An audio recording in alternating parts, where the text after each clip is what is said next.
श्री हंसराज जी मीणा। धन्यवाद माननीय सभापति महोदय कि आपने मुझे मांग संख्या 27 चिकित्सा एवं स्वास्थ्य और मांग संख्या 28 चिकित्सा शिक्षा पर बोलने का अवसर दिया। माननीय सभापति महोदय, आपके माध्यम से मैं राजस्थान के यशस्वी मुख्यमंत्री श्री भजनलाल जी शर्मा जी को धन्यवाद देना चाहूँगा कि उन्होंने अपने कुशल नेतृत्व में प्रदेश में जन जन के लिए पहला सुख निरोगी काया के ध्येय को पूरा करने के लिए स्वास्थ्य सेवाओं में और अधिक सुधार और नागरिकों के स्वास्थ्य स्तर को बढ़ाने के लिए महत्वपूर्ण कदम उठाए। और उसी कड़ी में माननीय सभापति महोदय, मुख्यमंत्री आयुष्मान आरोग्य योजना के अंतर्गत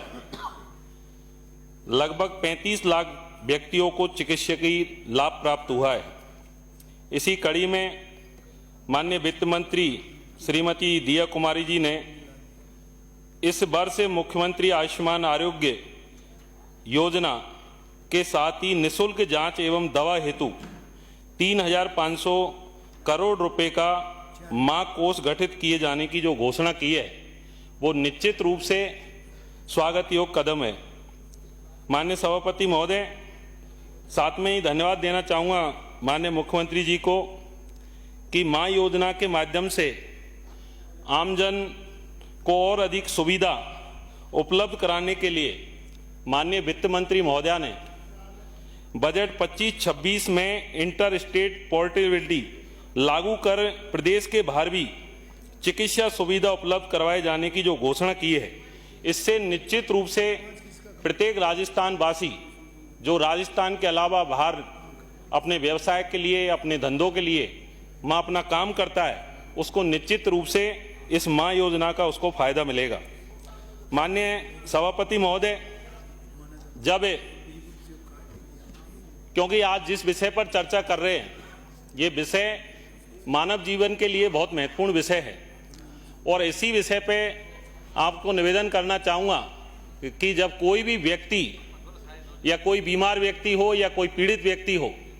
जब उस पर दुख आता है, कष्ट आता है, तो शायद उसे सबसे पहले जिसको वो याद करता है उसका नाम सबसे पहले उसकी जवाब पे आता है। उस दुख में वो नाम है माँ का, और माँ के पनाह में, माँ की गोद में उसको जो सुकून मिलता है, निश्चित रूप से वो व्यक्ति पूरे संकटों को, पूरे दुखों को भूल जाता है। मैं धन्यवाद देना चाहूँगा माननीय मुख्यमंत्री जी का कि उन्होंने इस राजस्थान के वासियों के लिए इस मां योजना के तहत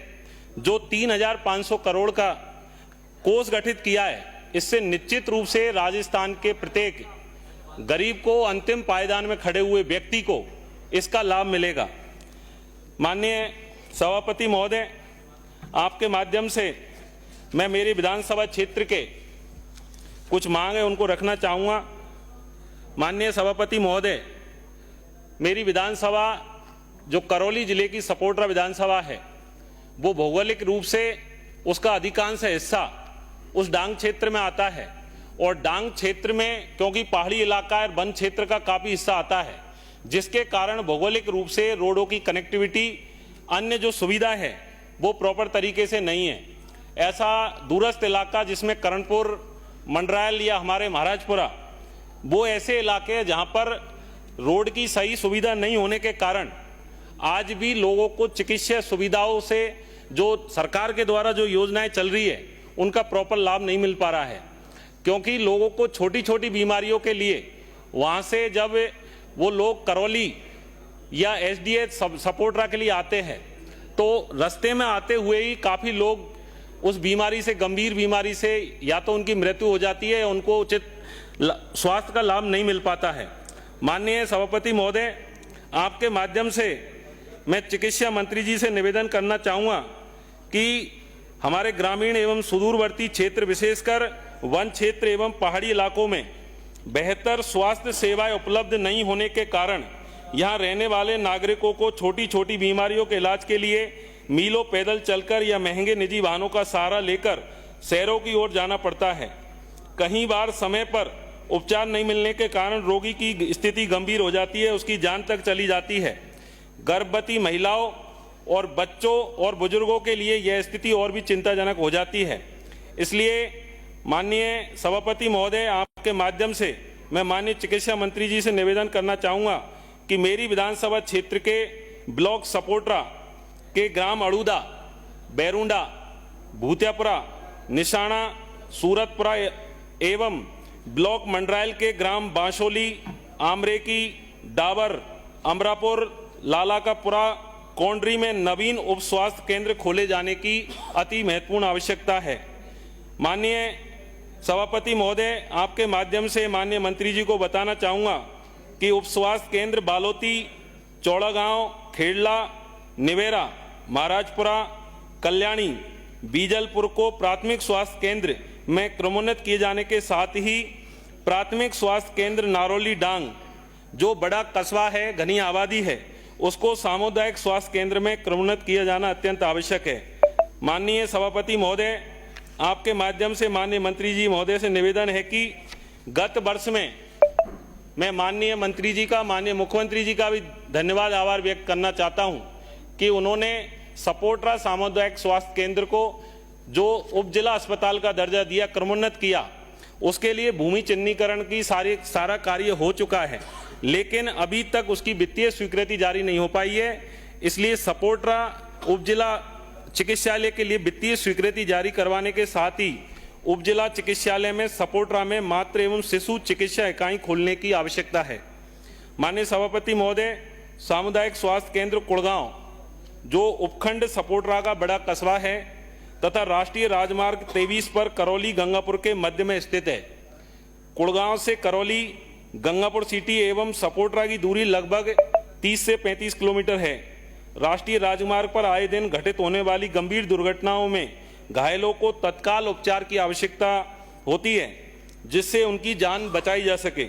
इसलिए माननीय सभापति महोदय, सामुदायिक स्वास्थ्य केंद्र कुड़गांव में ट्रॉमा सेंटर खोले जाने की आवश्यकता है और साथ में ही सामुदायिक स्वास्थ्य केंद्र को 50 बेड में क्रमोन्नत किए जाना अत्यंत आवश्यक है। माननीय सभापति महोदय, माननीय मंत्री जी से मेरा निवेदन है कि क्षेत्र में पहले से मौजूद स्वास्थ्य केंद्रों को आधुनिक सुविधाओं से सुसज्जित किया जावे। जिला चिकित्सालयों सहित जिले की सभी चिकित्सा संस्थानों में डॉक्टरों एवं स्टाफ के रिक्त पदों को भरा जावे। साथ में ही विशेषज्ञ चिकित्सकों की नियुक्ति की जावे। आवश्यक दवाइयों के निरंतर आपूर्ति सुनिश्चित की जावे, जिससे मरीजों को इलाज के लिए महंगी दवाइयां नहीं खरीदनी पड़े। माननीय सभापति महोदय, माननीय मंत्री जी से मेरा निवेदन है कि चिकित्सालय भवन, राजकीय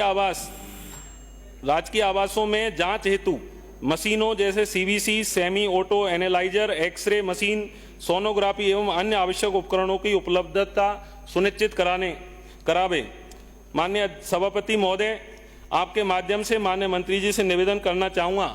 कि करौली जिले को बने हुए लगभग 28 वर्ष हो चुके हैं, लेकिन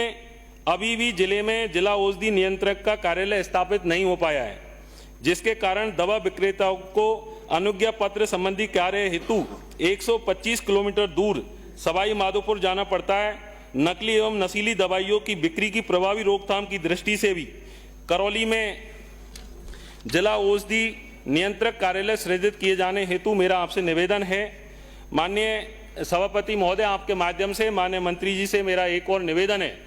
और ये मेरा नहीं, मैं मानता हूँ सभी माननीय सदस्य यहाँ विराजमान है, इनके क्षेत्र में भी एक हमारी कॉमन समस्या है कि मान लो कोई घटना कहीं हो जाती है, वो उस पेशेंट को, जो हार्ट अटैक का पेशेंट है या ब्रेन हेमरेज या कोई क्रिटिकल केस है, उसको जब लेकर सामुदायिक स्वास्थ्य केंद्र में लेकर जाते हैं और वहाँ से उसको जयपुर के लिए रेफर किया जाता है SMS के लिए, तो वहाँ जो एम्बुलेंस है उसको संबंधित जिला चिकित्सालय में लेकर जाती है, और वहाँ से जो टाइम है आने जाने का, उसका टाइम वो जयपुर नहीं ले जाकर जिला अस्पताल में ले जाती है, और उस टाइम के कारण पेशेंट को जो उचित उपचार के लिए विलंब होती है। तो माननीय चिकित्सा मंत्री से मेरा निवेदन है कि जो 108 की एम्बुलेंस सुविधा को मुहैया करवाने का श्रम करे, जिससे रोगी को कम समय में बेहतर उपचार मिल सके।